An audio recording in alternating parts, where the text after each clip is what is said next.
Nifty में कभी जिस ट्रेंड में है वो अभी डाउन ट्रेंड में चल रहा है और कभी वो डाउन ट्रेंड में है और गैप डाउन निफ्टी खुलती है तो इसका मतलब ये क्लियर है कि गैप डाउन खुल रही है तो वह गैप फिल नहीं करेगी और गैप फिल नहीं करेगी तो इसका मतलब यह क्लियर है कि निफ्टी डाउन ट्रेंड में जाएगी।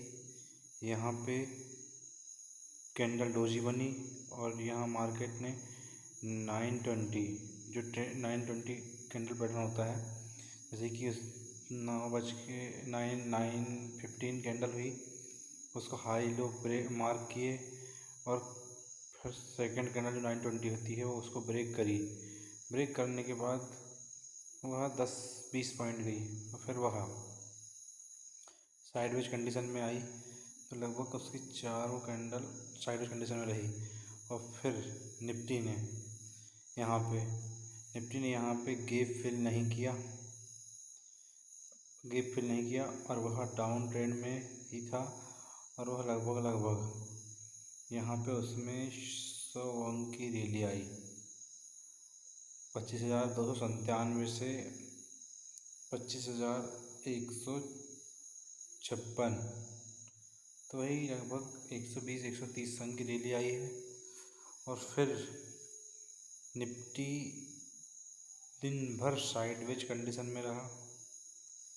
साइडवेज कंडीशन में रहने के बाद भी उनने BTST ट्रेंड के लिए कैंडल पैटर्न बना दिया है।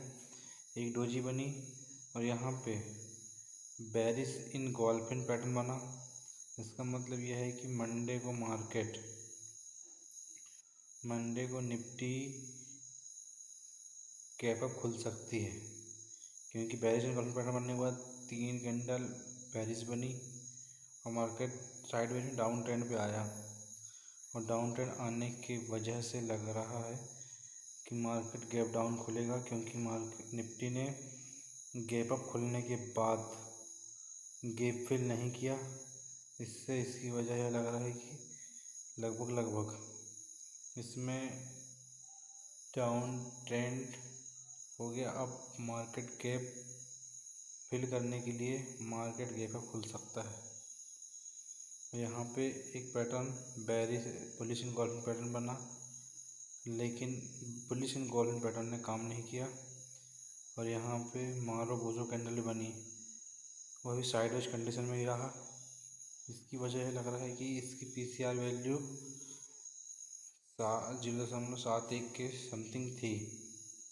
इस वजह से मार्केट साइडवेज कंडीशन में ही रहा और यहाँ गैप फिल नहीं किया है, तो मंडे को निफ्टी गैप अप खुल सकती है।